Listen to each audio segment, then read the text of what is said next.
గొడ్డల పార్టీని శాశ్వతంగా రాజకీయాల నుంచి నిర్మూలించాలని సీఎం చంద్రబాబు పిలుపునిచ్చారు. అధికారం లేనప్పుడే వైసీపీ నాయకులు రప్పారప్పా అని అంటున్నారని అన్నారు. గతంలో ఎన్నడూ లేని విధంగా పొట్టేళ్లను కోసి రక్త తర్పణం చేస్తున్నారని విమర్శించారు. గొడ్డలి పార్టీ అధికారంలోకి వస్తే పరిస్థితులు ఎలా ఉంటాయో ప్రజలు ఊహించుకోవాలన్నారు. బాబాయిని గొడ్డలతో నరికి చంపి ఆ తర్వాత గుండె నొప్పి అని ప్రచారం చేశారని అన్నారు. ఆ నెపాన్ని తనపై నెట్టి నారాసుల రక్త చరిత్ర పేరుతో దుష్ప్రచారం చేశారని చంద్రబాబు విమర్శించారు. ఇప్పుడు కూటమి పాలనలో ప్రజలు స్వేచ్ఛగా జీవిస్తున్నారని సీఎం చెప్పారు. గుడివాడ నియోజకవర్గంలో స్వచ్ఛాంధ్ర స్వర్ణ ఆంధ్రలో భాగంగా ఎన్టీఆర్ స్టేడియంలో ఏర్పాటు చేసిన బహిరంగ సభలో ఆయన మాట్లాడారు. గత సార్వత్రిక ఎన్నికల్లో రాష్ట్ర ప్రజలు చెత్తను శుభ్రం చేశారని, బూతులు తిట్టిన వాళ్లను ఓట్లతో కడిగేశారన్నారు. రాజకీయాల్లో ఇంకా క్రిమినల్స్ కొనసాగుతున్నారన్న చంద్రబాబు కుట్రలు కుతంత్రాలు చేస్తున్నారని, సోషల్ మీడియాను అడ్డుపెట్టుకుని అసభ్య పోస్టులు పెడుతున్నారంటూ ఆగ్రహం వ్యక్తం చేశారు. ప్రజల జీవితాలకు ఆటంకాలు కలిగిస్తున్నారని, అదేమని అడిగితే భావ ప్రకటన స్వేచ్ఛ అని అంటున్నారని మండిపడ్డారు. ఇలాంటి వారిని సహించేది లేదని హెచ్చరించారు. ఉత్తరాంధ్ర మణిహారం భోగాపురంలో ప్రపంచ స్థాయి అధునాతన సౌకర్యాలతో నిర్మించిన అల్లూరి సీతారామరాజు అంతర్జాతీయ గ్రీన్ ఫీల్డ్ విమానాశ్రయం ప్రారంభోత్సవానికి ముహూర్తం ఖరారైంది. ఆగస్టు 1న ప్రధాని నరేంద్ర మోదీ చేతుల మీదుగా ఈ విమానాశ్రయం ప్రారంభం కానుంది. ఈ నేపథ్యంలో శనివారం సీఎం చంద్రబాబు నిర్వహించిన సమీక్షలో స్వయంగా ఈ విషయాన్ని ఆయన వెల్లడించారు. ఈ సమీక్షలో కేంద్ర మంత్రి కింజారపు రామ్మోహన్ నాయుడు, పలువురు మంత్రులతో పాటు భోగాపురం ఎయిర్పోర్ట్ నిర్మాణ పనులు చేపట్టిన జీఎంఆర్ సంస్థ ప్రతినిధులు పాల్గొన్నారు. చంద్రబాబు మాట్లాడుతూ భోగాపురం అంతర్జాతీయ విమానాశ్రయ ప్రారంభోత్సవ కార్యక్రమ చరిత్రలో నిలిచిపోయేలా జరగాలని అధికారులను ఆదేశించారు. కొత్త ఎయిర్పోర్టుతో రాష్ట్రానికి కొత్త అవకాశాలు వస్తాయన్నారు. పోర్టులు, హైవేలు, పరిశ్రమలు, ఎయిర్పోర్ట్, టూరిజం ప్రాజెక్టులతో ఉత్తరాంధ్ర అన్స్టాపబుల్ ప్రగతిని సాధిస్తుందని సీఎం తెలిపారు. 2014లో టీడీపీ అధికారంలోకి వచ్చిన వెంటనే ఉత్తరాంధ్ర ప్రాంతంలో ఒక అంతర్జాతీయ విమానాశ్రయం ఉండాలని భావించామని చెప్పారు. అనంతరం భారత విమానయాన సంస్థకు దరఖాస్తు చేసి విమానాశ్రయానికి అనువైన ప్రదేశంగా భోగాపురాన్ని గుర్తించామన్నారు. అప్పటి విమానయాన శాఖ మంత్రి అశోక్ గజపతిరాజు సంబంధిత అనుమతులను సకాలంలో మంజూరు చేశారని గుర్తు చేశారు. భోగాపురం విమానాశ్రయం కోసం భూములు సేకరిస్తున్న సమయంలో వైసీపీ అధ్యక్షుడు జగన్ ఈ నిర్ణయాన్ని వ్యతిరేకించారని తెలిపారు. ఎర్రబస్సు కూడా వెళ్లని చోటుకు ఎయిర్ బస్ ఎందుకంటూ ఎద్దేవా చేశారని గుర్తు చేశారు. శంషాబాద్ విమానాశ్రయం తరహాలోనే భోగాపురం విమానాశ్రయం కూడా రాష్ట్ర అభివృద్ధిలో ప్రముఖ పాత్ర పోషిస్తోందన్నారు. ఈ విమానాశ్రయ ప్రారంభోత్సవం సందర్భంగా రాష్ట్రంలోని ప్రతి పౌరుడు సంబరాలు చేసుకోవాలని సీఎం పిలుపునిచ్చారు.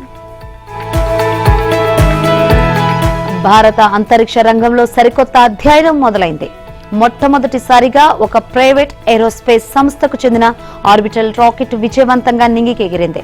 ఫలితంగా భారత అంతరిక్ష రంగం ప్రపంచ ప్రైవేటు వాణిజ్యానికి సరికొత్త బాటలు పరిచినట్లయింది. మిషన్ ఆగమన్ పేరిట చేపట్ట ప్రయోగంలో హైదరాబాద్ కు చెందిన స్కైరూట్ ఏరోస్పేస్ సంస్థ పూర్తి స్వదేశీ పరిజ్ఞానంతో రూపొందించిన విక్రమ్-1 రాకెట్ ప్రయోగం విజయవంతమైంది. శనివారం మధ్యాహ్నం 12:05:30 శ్రీహరికోటలోని సతీష్ ధావన్ అంతరిక్ష కేంద్రం షార్ నుంచి విక్రమ్-1 నిప్పులు చిమ్ముతూ నింగిలోకి దూసుకుపోయింది. ప్రైవేట్ సంస్థ అభివృద్ధి చేసిన రాకెట్ ను అంతరిక్షంలోకి పంపడం ఇదే తొలిసారి కావడం ఒక విశేషమైతే, భారత అంతరిక్ష రంగంలో ప్రైవేటు సంస్థలకు విస్తృతమైన అవకాశాలు కల్పించే దిశగా ఈ ప్రయోగం కీలక పాత్ర పోషించడం మరో విశేషం. విక్రమ్-1 రాకెట్ 450 కిలోమీటర్ల ఎత్తుకు ప్రయాణించి 6 చిన్న ఉపగ్రహాలను విజయవంతంగా కక్షలోకి ప్రవేశపెట్టింది. దీంతో భారత ప్రైవేట్ రంగం కూడా ఉపగ్రహాలను కక్షలోకి పంపగలే సామర్థ్యాన్ని ప్రపంచానికి చాటినట్లయింది. విక్రమ్-1 రాకెట్ నిర్దేశిత సమయం కంటే 35 నిమిషాల పాటు ఆలస్యంగా నింగిలోకి తన ప్రయాణాన్ని ప్రారంభించింది. 12:21 విక్రమ్-1 తీసుకువెళ్లిన పేలోడ్ నిర్దేశిత కక్షలోకి చేరుకోగానే ప్రయోగం విజయవంతమైనట్లు షార్ ప్రకటించింది. హలో స్పేస్, మేము వచ్చేశామంటూ షార్లోని కామెంటేటర్లు బిగ్గరగా వ్యాఖ్యానించారు.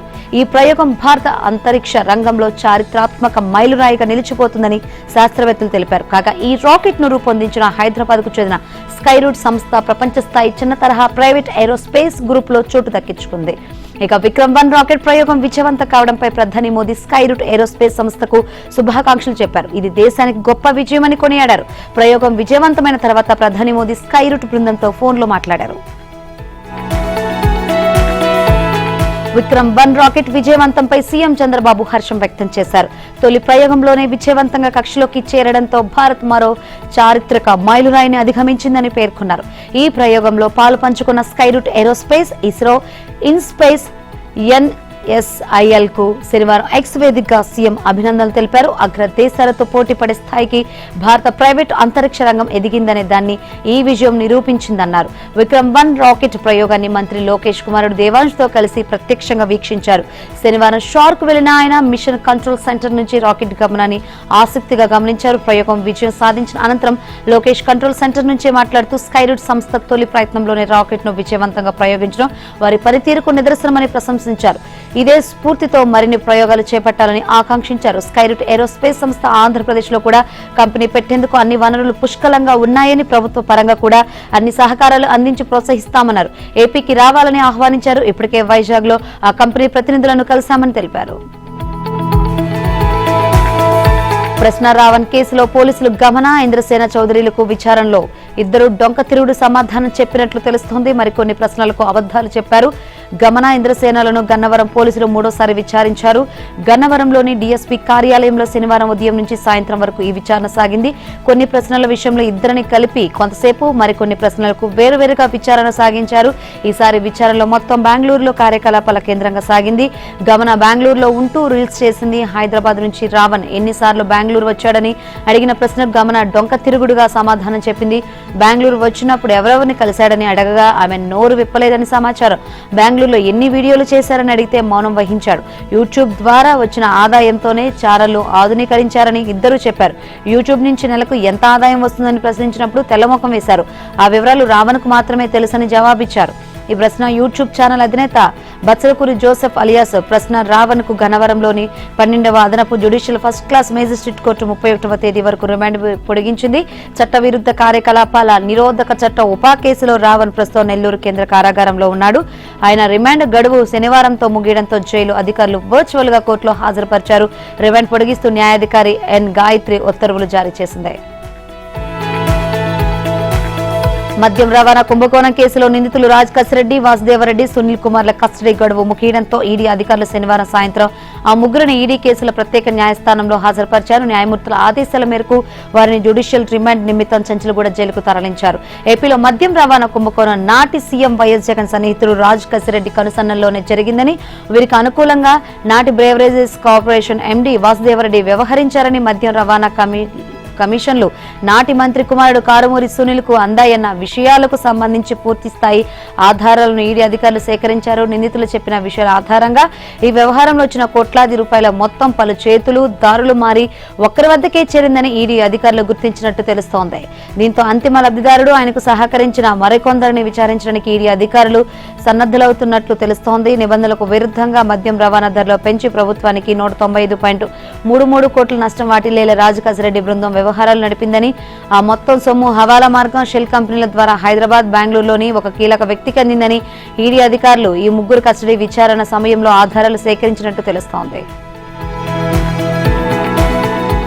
ఇక పార్లమెంటు వర్షాకాల సమావేశాల్లోని చర్చల్లో జాతీయ దృక్పథంతో రాష్ట్ర ప్రయోజనాలకు అనుగుణంగా నేషన్ ఫస్ట్ అనే భావన స్పష్టంగా ప్రతిఫలించాలని జనసేన పార్టీ అధ్యక్షులు డిప్యూటీ సీఎం పవన్ కళ్యాణ్ దిశానిర్దేశం చేశారు. హైదరాబాద్ లో జనసేన పార్టీ ఎంపీలతో నిర్వహించిన సమావేశంలో పార్లమెంటు సమావేశంలో చర్చకు రానున్న బిల్లులు, వాటిపై పార్టీ వైఖరి, అనుసరించాల్సిన వ్యూహాలపై సమగ్రంగా చర్చించారు. పార్లమెంటు వేదికగా రాష్ట్రానికి ప్రయోజనం కలిగించే ప్రతి అంశంపై జనసేన పార్టీ తరపున గళం వినిపించాలని సూచించారు.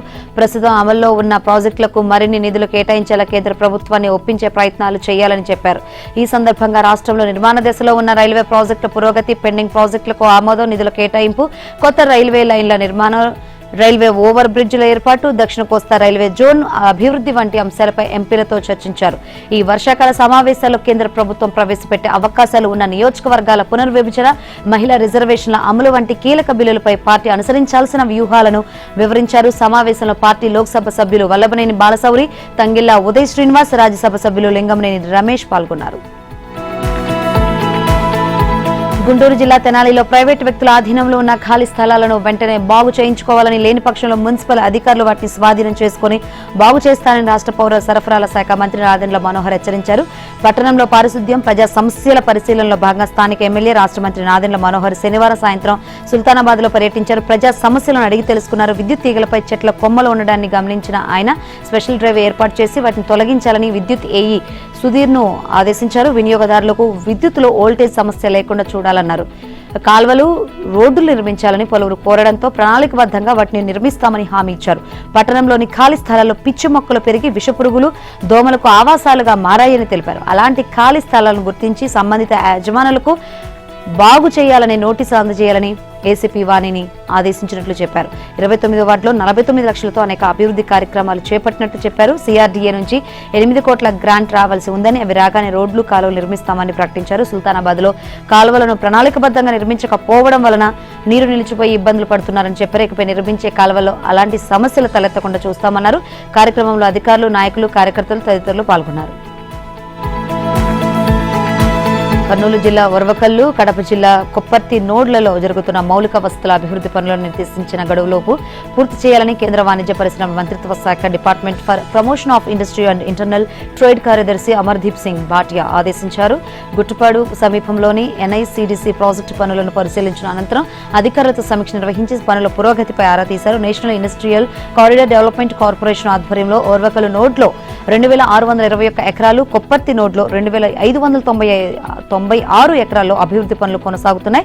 రహదారులు, తాగునీటి నెట్వర్క్, డ్రైనేజీ వ్యవస్థ, విద్యుత్ మౌలిక వసతుల నిర్మాణాలను కేంద్ర కార్యదర్శి క్షేత్రస్థాయిలో పరిశీలించారు. అనంతరం నిర్వహించిన సమీక్ష సమావేశంలో పనుల నాణ్యత, డిజైన్లు, నిర్మాణ పురోగతి తనిఖీలపై చర్చించారు. ఎలాంటి నాణ్యత లోపాలు లేకుండా పనులు వేగవంతంగా పూర్తి చేయాలని సంబంధిత ఏజెన్సీలకు సూచించారు.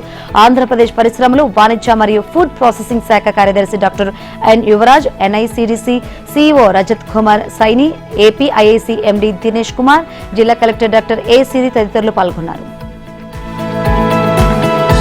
దక్షిణ ఒడిశా, దాని పరిసర ప్రాంతాలపై ఉపరితల ఆవర్తనం విస్తరించి ఉంది. దీని ప్రభావంతో శనివారం కోస్తా జిల్లాలో చాలా వరకు ఆకాశం మేఘావృతమై తేలికపాటి వర్షాలు పడ్డాయి. అక్కడక్కడ మోస్తరు వర్షాలు కురిశాయి. కోనసీమ జిల్లా ముమ్మిడివరంలో 3.62, పోలవరం జిల్లా ఎర్రంపేటలో 3.57 సెంటీమీటర్ల వర్షపాతం నమోదైంది. రానున్న 5 రోజులు రాష్ట్రంలో మేఘావృత వాతావరణం నెలకొంటుందని విపత్తుల నిర్వహణ సంస్థ వెల్లడించింది. కోస్తా రాయలసీమలోని పలు జిల్లాల్లో తేలికపాటి నుంచి మోస్తరు వర్షాలు కురిసే అవకాశం ఉంది. ఆదివారం శ్రీకాకుళం, విజయనగరం, పోలవరం, కృష్ణా, ఎన్టీఆర్, గుంటూరు, బాపట్ల, ప్రకాశం, నెల్లూరు, నంద్యాల, కడప జిల్లాలో అక్కడక్కడ పిడుగులతో పాటు కూడిన తేలికపాటి నుంచి మోస్తరు వర్షాలు, మిగతా జిల్లాలో కొన్ని చోట్ల తేలికపాటి వర్షాలు పడతాయని తెలిపింది. రాష్ట్రంలో కరోనా కేసులు వెలుగు చూస్తున్నాయి. తాజాగా నెల్లూరు జిల్లాలోని 3 ఏళ్ల బాలుడికి, ఎన్టీఆర్ జిల్లాలో 13 ఏళ్ల బాలికకు వైద్య పరీక్షల్లో కరోనా పాజిటివ్ గా తేలింది. నెల్లూరు జిల్లా వెంకటాచలం మండలం నిడుగుంటపాలెంకు చెందిన బాలుడికి క్యాన్సర్ చికిత్స కోసం కుటుంబ సభ్యులు ఈ నెల 13న పుదుచ్చేరికి తీసుకువెళ్లారు. అక్కడ వైద్యులు బాలుడికి కరోనా పరీక్షలు చేయగా పాజిటివ్ వచ్చింది. ఈ సమాచారంతో నెల్లూరు జిల్లా వైద్య ఆరోగ్య శాఖ అధికారులు, బాలుడితో పాటు ఉన్న తల్లిదండ్రులు, సమీప బంధువులు కరోనా నిర్ధారణ పరీక్ష నిర్వహించడంతో వారికి నెగిటివ్ వచ్చింది. ఇక ఎన్టీఆర్ జిల్లా తిరువూరు మండలం రోలుపడికి చెందిన 13 ఏళ్ల బాలికకు కిడ్నీ సమస్య ఉండడంతో విజయవాడ జీఈహెచ్లో డయాలసిస్ చేస్తున్నారు. గురువారం ఆ బాలిక జ్వరం, తలనొప్పి, ఒళ్ళు నొప్పులతో బాధపడుతూ ఉండడంతో వైద్యులు ఆర్టీపీసీఆర్ పరీక్ష చేశారు. ఈ పరీక్షలో పాజిటివ్ రావడంతో వెంటనే ఐసోలేషన్ వార్డుకు తరలించారు. కుటుంబ సభ్యులకు కరోనా పరీక్షలు చేయగా నెగిటివ్ వచ్చినట్లు వైద్యులు వెల్లడించారు. ఐజా మండల యాపదిన్నె గ్రామాల్లో వర్షాభావ పరిస్థితులు రైతులను తీవ్ర ఆందోళన గురిచేస్తున్నాయి. ఇప్పటికే రైతులు పొలాల్లో విత్తనాలు వేసినప్పటికీ ఆశించిన స్థాయిలో వర్షాలు లేకపోవడంతో పంటల భవిష్యత్తుపై ఆవేదన వ్యక్తం చేస్తున్నారు. ఈ నేపథ్యంలో గ్రామ రైతులు, మహిళలు, యువకులు, గ్రామ పెద్దలు కలిసి సంప్రదాయ ఆచారాలను పాటిస్తూ ఎద్దుల బండ్లకు కాడీలు కట్టి గ్రామం నుంచి భజనలు చేస్తూ బీచ్పల్లి పవిత్ర కృష్ణానది వరకు పాదయాత్రగా చేరుకున్నారు. కృష్ణానది జలాలను పవిత్ర కలశాల్లో నింపుకొని ముందుగా బీచ్పల్లి శ్రీ ఆంజనేయ స్వామి ఆలయం వద్ద ప్రత్యేక పూజలు నిర్వహించారు. బీచ్పల్లి ఆలయం ముందు మహిళలు బోడెమ్మలు కట్టి వరుణ దేవుడిని భక్తి శ్రద్ధలతో ప్రార్థించారు. తర్వాత కృష్ణానది జలాలను షేక్పల్లి గ్రామాన్ని తీసుకువెళ్లి గ్రామంలోని దేవాలయాల్లో అభిషేకాలు నిర్వహించారు. వర్షాలు కురిసి పంటలు సమృద్ధిగా పండాలని, రైతుల కష్టాలు తొలగాలని గ్రామస్తులు ఆకాంక్షించారు. ఇదే విధంగా ఆలంపూర్ నియోజకవర్గంలోని చాలా గ్రామాలలో వర్షాలు కురవాలని రైతులు, గ్రామస్తులు ప్రత్యేక పూజలు చేస్తున్నారు. మేకతోలు కప్పుకున్న ఓ తోడేలు ఇవాళ మాట్లాడుతుందని తెలంగాణ సీఎం బీఆర్ఎస్ నేతలపై ఆగ్రహం వ్యక్తం చేశారు. నోటిఫికేషన్లు ఇచ్చి ప్రశ్న పత్రాలను జిరాక్స్ సెంటర్లలో పల్లి బఠానీల మాదిరిగా అమ్ముకుని వందలాది కోట్ల రూపాయలు సంపాదించుకున్నారంటూ ఆరోపించారు. పరీక్షలు పూర్తి చేసి పిల్లలకు ఉద్యోగ నియామక పత్రాలు ఇవ్వాలనే ఆలోచన కేసీఆర్ కుటుంబానికి వచ్చిందా అని నిలదీశారు. నిరుద్యోగులు ఉద్యోగ నియామకాల గురించి ఒక్కరోజైనా ఆలోచించి వారిని మనుషుల్లా చూశారా అని రేవంత్ ప్రశ్నించారు.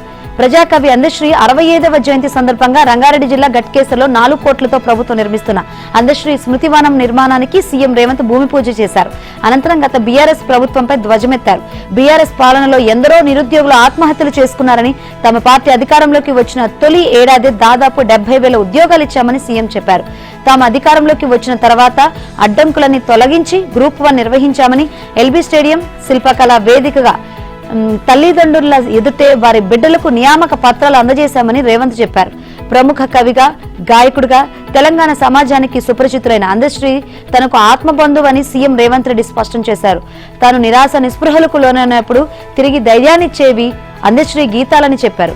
ఆయన రాసిన జయ జయ హే తెలంగాణ గీతం రాష్ట్ర గీతంగా తెలంగాణ ప్రజల గుండెల్లో నిలుస్తోందని ఆనాడు భావించామని, కానీ 10 ఏళ్లలో కుట్రలు చేసి ఆయన పాటను వినిపించకుండా చేశారన్నారు. పెన్నుపై మన్ను కప్పితే గన్నులై మొలకెత్తుతాయని అన్నట్లుగా ఇప్పుడు ప్రతి బడిలో, ప్రతి గడపలో ఆయన పాట వినిపిస్తుందని సీఎం రేవంత్ చెప్పారు. ఆహారం, ఔషధాల కల్తీ నిరోధానికి కఠిన చట్టం రూపొందించాలని సీఎం రేవంత్ రెడ్డి అధికారులను ఆదేశించారు. ఆహార కల్తీ, ఔషధ నియంత్రణ చట్టంపై శనివారం ఎంసీహెచ్ఆర్డీలో సీఎం సమీక్ష నిర్వహించారు. ఆకుకూరలు, కూరగాయలు, పాలు ఎక్కువ రోజులు నిల్వ ఉంచేందుకు, పండ్లు త్వరగా మగ్గేందుకు విచ్చలవిడిగా రసాయనాలు వాడుతుండటంతో ప్రజలు అనారోగ్య బారిన పడుతున్నారని సీఎం తెలిపారు. వ్యవసాయంలోనూ ఎరువులు, పురుగుల మందుల వాడకం భారీగా పెరగడంతో పంట ఉత్పత్తుల్లో రసాయన అవశేషాలు బయటపడి ప్రజలు అనారోగ్యాలకు గురవుతున్నారని, వాటిని దిగుమతి చేసుకోవడానికి విదేశాలు నిరాకరిస్తున్నాయన్న విషయాన్ని సీఎం ప్రస్తావించారు. మార్కెట్లో సేంద్రియ ఉత్పత్తుల పేరుతో పలు రకాల వస్తువులను అధిక ధరలకు అమ్ముతున్నారని, కానీ అవి సేంద్రియ ఉత్పత్తులే అని నిర్ధారించేందుకు సరైన వ్యవస్థలు లేవని సీఎం పేర్కొన్నారు. ఈ నేపథ్యంలో కల్తీల నిరోధానికి సమగ్ర చట్టాలు ఉన్న దేశాలను సందర్శించి అక్కడి విధానాలను అధ్యయనం చేయాలని అధికారులకు సూచించారు. ఆ నివేదికల ఆధారంగా బిల్లు రూపొందించి శాసనసభలో సమగ్ర చర్చ చేపడతామని తెలిపారు.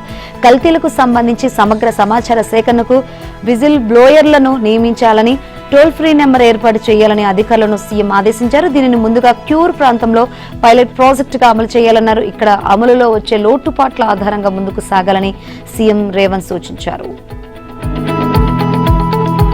యూత్ డిక్లరేషన్ పేరుతో తెలంగాణ యువతను మోసం చేసిన కాంగ్రెస్ పార్టీకి డెత్ డిక్లరేషన్ రాయాలని బీఆర్ఎస్ కార్యనిర్వాహక అధ్యక్షుడు కేటీఆర్ నిరుద్యోగులకు పిలుపునిచ్చారు. చావు దెబ్బ కొడితేనే కాంగ్రెస్ నేతలకు సోయి వస్తుందన్నారు. నోటిఫికేషన్లతో సహా 70,000 ఉద్యోగాలు ఇచ్చినట్లు రేవంత్ నిరూపిస్తే శాశ్వతంగా రాజకీయాల నుంచి తప్పుకుంటానని చెప్పారు. అవసరమైతే రాహుల్ గాంధీకి జై కొడతానన్నారు. సరూర్ నగర్ స్టేడియంలో జరిగిన బీఆర్ఎస్ యువ సంగ్రామ సదస్సులో ఆయన మాట్లాడారు. రాహుల్, ప్రియాంక తెలంగాణ యువతకు చేసిన మోసాన్ని గుర్తుంచుకుని గుణపాఠం చెప్పాలని కేటీఆర్ పిలుపునిచ్చారు. చేతిలో రాజ్యాంగం పెట్టుకుని దేశమంతా తిరిగి రాహుల్ గాంధీకి తెలంగాణలో నిరుద్యోగుల వీపులపై లాఠీల మోతలు, అక్రమ కేసులతో అణిచివేస్తుంటే కనిపించడం లేదా అని కేటీఆర్ ప్రశ్నించారు. అధికారంలోకి వచ్చిన మొదటి ఏడాది ఇస్తామన్న 2 లక్షల ప్రభుత్వ ఉద్యోగాలు ఏమయ్యాయని, జాబ్ క్యాలెండర్, నిరుద్యోగ వృత్తి 4,000 ఎక్కడని ఆయన ప్రశ్నించారు. నిరుద్యోగుల కొలువుల నోటిఫికేషన్లు ప్రకటించాలని, రోడ్డెక్కుతుంటే కాంగ్రెస్ ప్రభుత్వం లూటిఫికేషన్లో మునిగిపోయిందని ఆరోపించారు. ఉద్యోగాల కోసం ఒక్కరోజు కూడా ప్రయత్నం చేయని రేవంత్, బండి సంజయ్ నిరుద్యోగులపై ఇష్టానికి మాట్లాడడం సబబు కాదన్నారు. కాంగ్రెస్ ఎన్ని అరాచకాలు చేసినా తాము నేపాల్ తరహాలో విధ్వంసానికి పిలుపునివ్వడం లేదని, ప్రజాస్వామికంగానే ప్రభుత్వ మోసాలు ఎండగడతామని కేటీఆర్ చెప్పారు. 2028లో బీఆర్ఎస్ ప్రభుత్వం ఏర్పడిన అనంతరం యువత ఆకాంక్షలకు న్యాయం చేసే బాధ్యత తనదేనన్నారు. రంగారెడ్డి జిల్లా శంషాబాద్ మండలం బహదూర్గూడలో బుల్లెట్ ట్రైన్ ప్రాజెక్టు కోసం భూసేకరణ వ్యవహారం మరోసారి ఉద్రిక్తతకు దారితీసింది. భూములు స్వాధీనం చేసుకునేందుకు అధికారులు వెళ్లగా రైతులు అడ్డుకోవడంతో పరిస్థితి ఉద్రిక్తంగా మారింది. ఆగ్రహానికి గురైన కొందరు రైతులు పోలీసులపై కారం చల్లి రాళ్లు, కుర్చీలు విసురుతూ దాడికి దిగారు. బుల్లెట్ రైలు ప్రాజెక్టు కోసం ప్రభుత్వం కేటాయించిన భూమిని స్వాధీనం చేసుకునే ప్రక్రియ తీవ్ర ఉద్రిక్తతకు దారితీసింది. రంగారెడ్డి జిల్లా శంషాబాద్ మండలం బహదూర్గూడలోని ఈ భూములకు ఫెన్సింగ్ వేసేందుకు వెళ్లిన రెవెన్యూ, పోలీస్ సిబ్బందిని ఆ భూముల్లో సాగు చేసుకుంటున్న రైతులు అడుగడుగునా అడ్డుకున్నారు. కొందరు మహిళలు ఏకంగా పోలీసులపైకి దూసుకువచ్చి వారి కళ్లలో కారం చల్లారు. దీంతో అక్కడ తీవ్ర ఉద్రిక్తత ఏర్పడింది. శంషాబాద్ ఎయిర్పోర్టు సమీపంలోని బహదూర్గూడలో బుల్లెట్ ట్రైన్ హబ్ ను ఏర్పాటు చేయాలని ప్రభుత్వం నిర్ణయించిన సంగతి తెలిసిందే. ఇందుకోసం ఇక్కడ సర్వే నెంబర్ 28, 60లోని 650 ఎకరాల ప్రభుత్వ భూమిని గుర్తించింది. అయితే ఈ భూములను దశాబ్దాలుగా స్థానిక రైతులు సాగు చేసుకుంటున్నారు. గతంలో ఈ భూములను తమకు ప్రభుత్వం అసైన్ చేసిందని రైతులు చెబుతున్నారు. కానీ రికార్డుల్లో అసైన్ చేసినట్లు ఆధారాలు గానీ పాస్ పుస్తకాలు గానీ రైతుల వద్ద లేవు. దీనిపై వారు అనేక మార్లు అధికారులకు విన్నవించుకున్న సమస్య పరిష్కారం కాలేదు. ఈ భూములను బుల్లెట్ రైలు ప్రాజెక్టుకు కేటాయిస్తామని వాటిని ఖాళీ చేయాలని అధికారులు వచ్చి చెప్పినప్పటి నుంచి రైతులు ఆందోళనలు చేస్తున్నారు. హైదరాబాద్ నిజాంపేట్ పరిధిలో రోడ్ల పరిస్థితి అధ్వానంగా తయారైంది. ఏ రోడ్డు చూసినా అడుకో గుంత కనిపిస్తుంది. వర్షం పడితే ఈ రోడ్లలో ప్రయాణం నరకప్రాయంగా మారుతుంది. బాచుపల్లి నుంచి నిజాంపేట ఎక్స్ రోడ్డు వరకు ఉదయం సాయంత్రం వేళలో దాదాపు 6 కిలోమీటర్ల దూరానికి గంటన్నరకు పైగా సమయం పడుతుండటంతో స్థానికులు అసహనం వ్యక్తం చేస్తున్నారు. మరోవైపు ముంబై హైవే మియాపూర్ మెట్రో నుంచి బాచుపల్లి నిజాంపేట వైపు ఉన్న హైటెన్షన్ రహదారి గుండా ఏపీహెచ్బీ హైటెక్ సిటీ మియాపూర్ వైపు నుంచి వచ్చే ప్రయాణికులు Balaji hills colony, KTR colony, Vinayak Nagar, KNR colony అంతర్గత రహదారులు గుండా రాకపోకలు సాగిస్తూ ఉండడంతో ఈ ప్రాంతంలో ట్రాఫిక్ సమస్య తీవ్రంగా పెరిగింది. అంతేకాక కాలనీలో సిమెంట్ రోడ్లు కూడా గుంతలమయంగా మారడంతో స్థానికులకు ట్రాఫిక్ సమస్యలు మరింత తీవ్రంగా మారాయి. ప్రభుత్వ పరంగా పునరావాసం లబ్ధిదారులకు అన్ని వసతులు కల్పిస్తామని అధైర్యపడొద్దని మంత్రి జూపల్లి కృష్ణారావు హామీ ఇచ్చారు. నాగర్ కర్నూలు జిల్లా కొల్లాపూర్ నియోజకవర్గంలో ఆమ్రాబాద్ పులుల అభయారణ్యంలో పునరావాసం పొందిన గ్రామాల లబ్ధిదారులకు మంత్రి జూపల్లి కృష్ణారావు లక్కీ డిప్ ద్వారా ఇంటి స్థలాలను పంపిణీ చేశారు. బాచారం అటవీ ప్రాంతంలో రీలొకేషన్ లో భాగంగా సార్లపల్లి, కుడిచింతల బాయిల్, కొల్లంపెంట, తాటిగుందల్ పెంట 4 గ్రామాల్లోని ఆమ్రాబాద్ కోర్ ప్రాంతం నుంచి పునరావాసం లబ్ధిదారులకు 250 మందికి 250 గజాల ఇంటి స్థలాలు అటవీ శాఖ ఆధ్వర్యంలో అందజేశారు. మతం మారిన వారికి ఎస్సీ హోదా వర్తింపునకు సంబంధించిన కేసులో కీలక పరిణామం చోటు చేసుకుంది. గతంలో సుప్రీంకోర్టు ఇచ్చిన తీర్పును సమీక్షించాలని కోరుతూ చింతాడ ఆనంద్ దాఖలు చేసిన రివ్యూ పిటిషన్ను అత్యున్నత న్యాయస్థానం కొట్టివేసింది. తీర్పులో లోపాలు లేవని, రివ్యూ చేయాల్సిన అంశాలేవీ లేవని ధర్మాసనం స్పష్టం చేసింది. ఈ మేరకు సుప్రీంకోర్టు రిజిస్ట్రీ ఉత్తర్వులు జారీ చేసింది. దీంతో మార్చి 24న వెలువరించిన తీర్పు యథాతథంగా అమలు కానుంది. బాపట్ల జిల్లా పెట్లవానిపాలెం మండలం కొత్తపాలెంలో 2021లో జరిగిన ఘటన నేపథ్యంలో చింతాడ ఆనంద్ పోలీసులకు ఫిర్యాదు చేశారు. ప్రార్థన ముగించుకుని వెళ్తున్న సమయంలో తనపై దాడి చేసి కులం పేరుతో దూషించారని ఆరోపించారు. ఈ ఫిర్యాదు ఆధారంగా అక్కల రామిరెడ్డి సహా మరో 5గురిపై ఎస్సీ ఎస్టీ అట్రాసిటీ కేసు నమోదైంది. ఫిర్యాదులో తాను క్రైస్తవ మతస్థునని పేర్కొన్న ఆనంద్కు ఎస్సీ హోదా ఆధారంగా అట్రాసిటీ చట్టం వర్తించదని అక్కల రామిరెడ్డి న్యాయ పోరాటం ప్రారంభించారు. ఈ కేసును విచారించిన హైకోర్టు ఎస్సీ వర్గానికి చెందిన వ్యక్తి క్రైస్తవ మతం స్వీకరిస్తే రాజ్యాంగపరంగా ఎస్సీ హోదా వర్తించదని స్పష్టం చేస్తూ తీర్పు ఇచ్చింది. ఇక ఆ తీర్పును సవాల్ చేస్తూ సుప్రీంకోర్టును ఆశ్రయించిన ఆనంద్కు అక్కడా కూడా ఎదురుదెబ్బ తగిలింది. హైకోర్టు తీర్పును సమర్థిస్తూ సుప్రీంకోర్టు ఈ ఏడాది మార్చి 24న తీర్పు వెలువరించింది. సామాజిక ఉద్యమకారుడు విద్యావేత్త సోనం వాంగ్చుక్ చికిత్స తీసుకోవడానికి నిరాకరిస్తున్నారని వైద్యులు తెలిపారు. 20 రోజులుగా నిరాహార దీక్ష చేయడం వల్ల ఆయన చాలా బలహీనంగా తయారయ్యారని వెల్లడించారు. కేంద్ర విద్యాశాఖ మంత్రి ధర్మేంద్ర ప్రధాన్ రాజీనామా కోరుతూ నిరాహార దీక్ష చేస్తున్న వాంగ్చుక్ ను ఢిల్లీ పోలీసులు సఫ్దర్జంగ్ ఆసుపత్రికి తీసుకువెళ్లారు. ఆసుపత్రికి శనివారం ఉదయం 7:40 వాంగ్చుక్ ను తీసుకొచ్చారని హెల్త్ బులెటిన్ లో తెలిపింది. 20 రోజులుగా ఘనాహారం తీసుకోకపోవడం వల్ల ఆయన తీవ్ర నీరసంతో ఉన్నట్లు వైద్యులు గుర్తించారు. ఆసుపత్రిలో చేర్చిన సమయంలో ఆయనకు స్పృహ ఉందని, పల్స్, రక్తపోటు, ఆక్సిజన్ స్థాయిలు నిలకడగా ఉన్నాయని పేర్కొన్నారు. అయితే శరీరంలో నీటి శాతం తగ్గిన లక్షణాలు కనిపించాయని వెల్లడించారు. వైద్యులు intravenous fluids, oral rehydration solutions తో పాటు అవసరమైన మందులు తీసుకోవాలని సూచించారు. కానీ వాటన్నిటిని వాంగ్చుక్ తిరస్కరించినట్లు ఆసుపత్రి తెలిపింది. ఆయన ఆరోగ్య పరిస్థితిని ఎప్పటికప్పుడు పరిశీలిస్తూ చికిత్స తీసుకోవాలని వైద్యులు కౌన్సిలింగ్ చేస్తున్నట్లు వెల్లడించింది.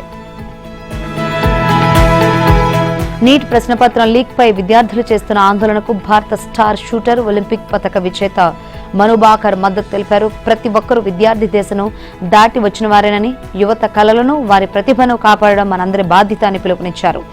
విద్యార్థులందరికీ సమాన అవకాశాలు కల్పించాల్సిన అవసరాన్ని ఆమె ఈ సందర్భంగా నొక్కి చెప్పింది. వ్యవస్థాగత లోపాల వల్ల విద్యార్థులు ఏళ్ల తరబడి కష్టం వృధా కావడం అత్యంత బాధాకరమని ఆవేదన వ్యక్తం చేసింది. మరోవైపు బాలీవుడ్ నటుడు హృతిక్ రోషన్ పర్యావరణ ఉద్యమకారుడు సోనం వాంగ్చుక్ మద్దతు ప్రకటించారు. విద్యార్థుల సమస్యలపై వాంగ్చుక్ వ్యక్తం చేస్తున్న ఆందోళనతో ఏకీభవిస్తున్నానని తెలిపారు. కష్టపడి చదివే విద్యార్థులకు న్యాయం జరగాలని, పరీక్షలపై ప్రజలు విశ్వాసం కల్పించాల్సిన అవసరం ఉందని అభిప్రాయం వ్యక్తం చేశారు.